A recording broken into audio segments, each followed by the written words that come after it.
It's the 31st of March 2014, and really why that's of quite importance is it's probably, hopefully, towards the end of what has proved to be the wettest winter on record, certainly of recent times. We're based in Worcestershire. I truly believe that Worcester and Gloucester have had it as wet as anyone. We drilled this particular field at the end of September. Come around the 10th or 12th of October, it just rained continuously, and no more drilling was done in this neck of the woods, certainly. But October we had 200 mil of rain, November the same, December the same, January the same, and we were getting towards 700 mil of rain before March. There's a lot of water, and really it's been so interesting to see what's been happening to the fields. Obviously I'm going to suggest to you the fields that have had very little tillage, or certainly a one-pass seeding system, have really fared very well through this winter, where a field that's had a lot of cultivation has really struggled. And it's been very interesting just to observe what's been going on locally. This particular field was drilled in September, and really I think what we want to do is probably just take a sod of earth here and just compare how it looks to a neighbouring field, and then maybe visit some more fields in a minute. But yeah, if we yeah,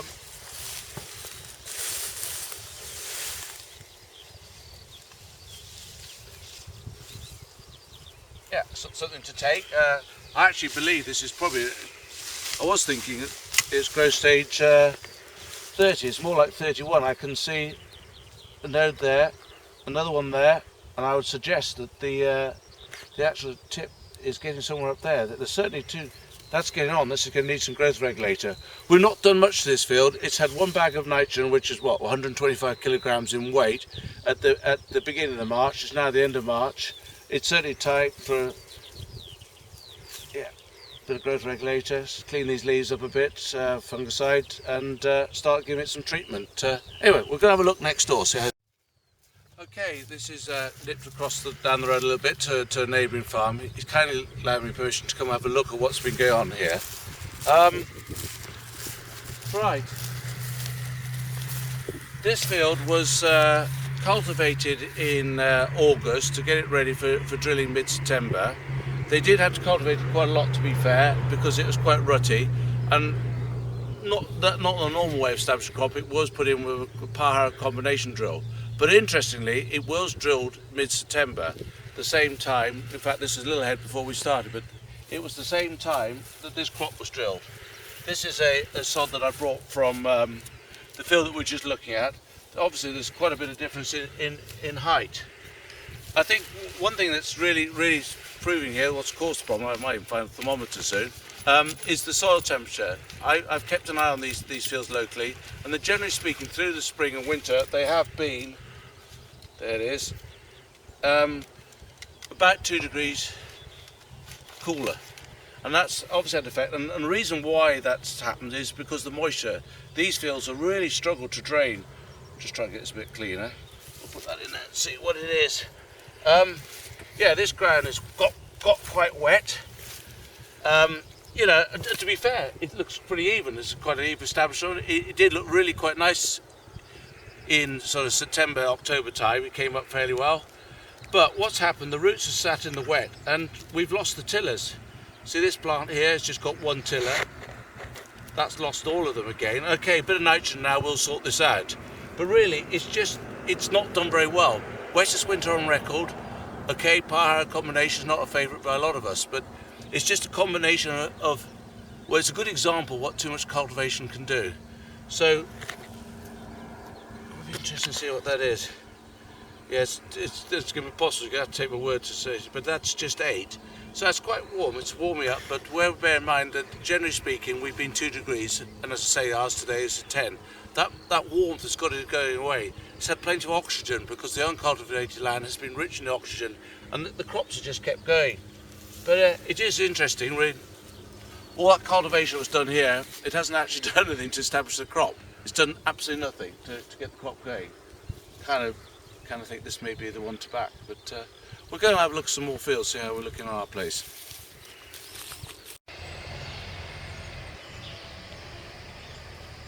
Okay, before we go and look at the last field, I thought it'd be interesting to look at the drill that I've used. This is the exact example of the drill that I use on our farm.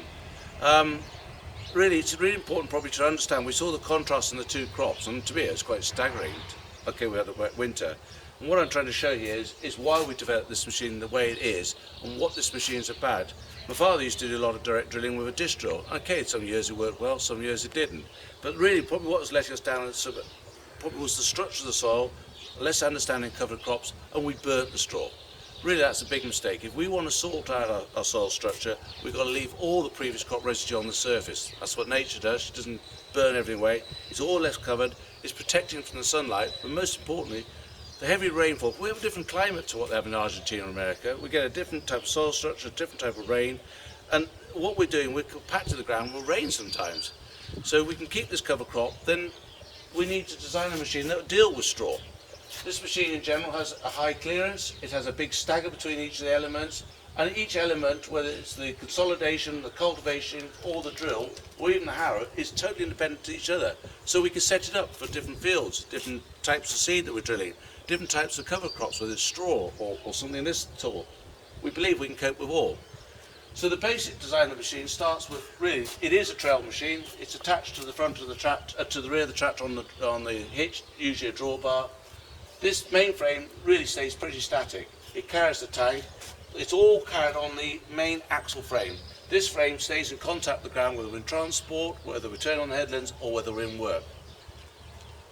The wheels themselves are actually staggered, and we have, although we're covering the whole area with wheel because of the width of the wheel, we are generally speaking concentrating the main area to the main cultivation area of the wheel. What the wheel's going to do is going to remove the larger clods, but most importantly, air pockets. Corn won't grow where there's a slot in the ground, it meets an air pocket, it won't grow. The roots stop. Our job in the autumn or in spring is to get it to go, give it the perfect environment to grow. So all major drill manufacturers use wheels. We have to reconsolidate. So in front of the wheel section is then the cultivation section. What we have here is an independent toolbar on a parallel linkage ground. So this can raise and lower out of the ground. But obviously when we're in work, just raise it a bit, lower it a bit. So that's the importance of it being totally independent. And it's having no effect on the rest of the machine. So yeah, we can stop there. So the actual toolbar itself now, as usual, has a leg that's on an auto reset ram. The reason for that ram is obviously we hit a large rock or a root on the headlands, of course it can come back and avoid it. But generally speaking, with just the right pressure in there, it's acting as a shock absorber, and that's taken a lot of stress and bang out of the machine, particularly in stony or brashy conditions. It works superb. Behind the leg is the first of the coulters. This particular coulter is often used for seeds, like for instance drilling beans. Some people prefer to put them straight into the tilled area, but more often we tend to use it to apply fertiliser. We put the compound, sometimes even nitrogen in the spring, straight into the heart of the tilled area. We are sort of tilling a nursery bed, but with the wings, which are vital to get the perfect environment, we get a shatter, so we're tending to get fusions going into the untilled area. This helps with the drainage, helps the oxygen, sort of releasing the oxygen, and just helps give a more structured appearance to the whole field. So the point is carbon tipped, nice wing for shatter, but in front of it we have the leading disc. The leading disc is obviously used to cut through trash, whether it's laid oats on the headland or a big tall standing crop that or cover crops being run over the wheels. We have to be sure that we cut through it. The other advantage of the wheel, we tend to get less soil throw. If we cut the area that we're going to take this leg to, it tends to just move like that and tends to come back. So yeah, two major advantages to this. So to the rear of the machine, we have the coulter bar, the coulter fixture. But this goes up and down independently. So as the frame goes up here, we release the switch. Until that switch is released, this doesn't move. So now the cultivator's out of work. Now this comes out of work. The importance of that is that as we're going through at a forward speed, as this gets to the headland, the front legs lift out of work, the coulters remain in the ground until they meet the area that's lifted out. So we drill nicely up to the headlands. The coulter bar itself is on a linkage frame, top link arms, just on the rear of a tractor. The rear of a tractor you have your axle, linkage frame. So this is just an independent drill to the front half of the machine. The real important thing of our coulter design is the coulter itself is totally free to go side to side, up and down. It's And again, whatever this one's doing, or the next one bears no relation to this one.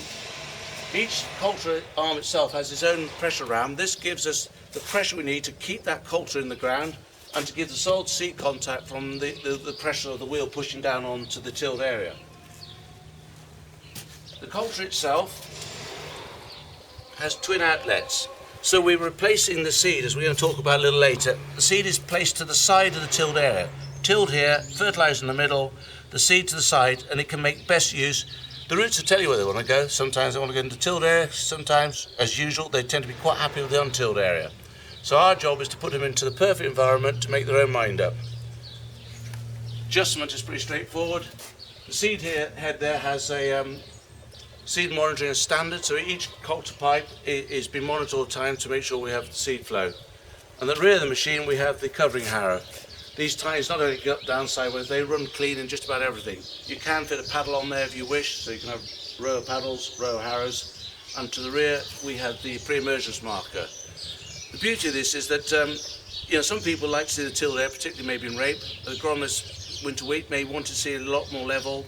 It's easier to roll, and it certainly maybe makes the agronomist feel a little happier with what he's got to do. So we end up really with the finish you require. Briefly, to recap, we cut, we till the area with the points, we've got the option of putting seed or fertiliser into the first tilled area, we reconsolidate, remove all the air pockets, totally independent coulter to go up and down, puts the seed into a band, 2 strips to either side, reconsolidate it, depth control, harrow it, pre-emergence marker.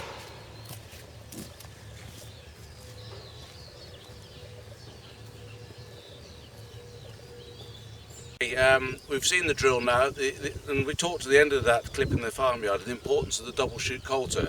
I think, we're just at the last days in March, it's looking green and healthy. The rows already, as such, if you can call them rows or tills, are virtually coming together. But if we have a closer look to what we're trying to do here, I find it really interesting.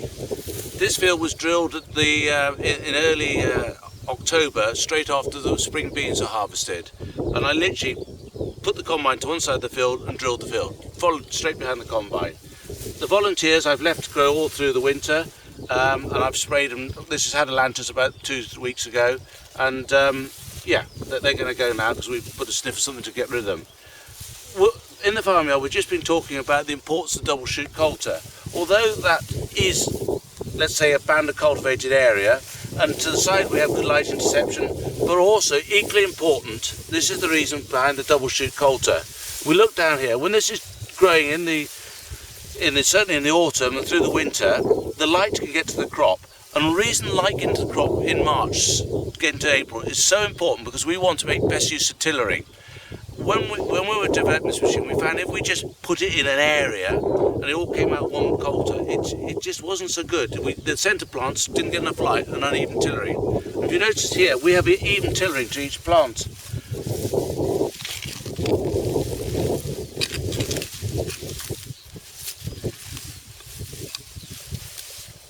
First of all, you can see the wonderful structure. This is to the side of the untilled area, this is the tilled area.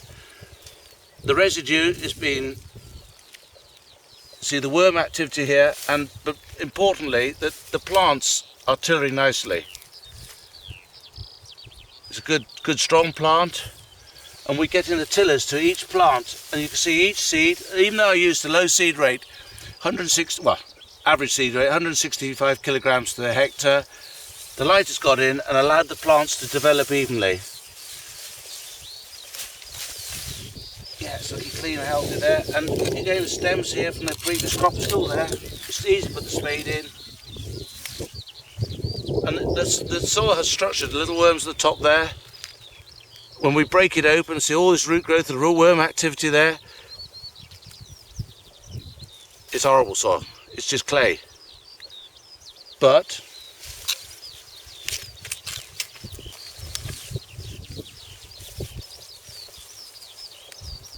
the roots are able to structure themselves in it, plenty of worms, and all these wormholes that we can see here are all drainage, putting oxygen, allowing these roots to develop. It's fantastic, it's just what we want to be seeing. Yeah, I'm very pleased with this. This will get away quickly. It's going to have a little bit of fertiliser soon, really kick into life. At the moment, it's only just had over a bag because I actually feel it's tillering enough and it's getting away with itself. But compared to some of the crops that we do see, I'm pleased with it. I haven't spent any money really. It's certainly cultivating. It's just good. I'm really pleased with it. Good.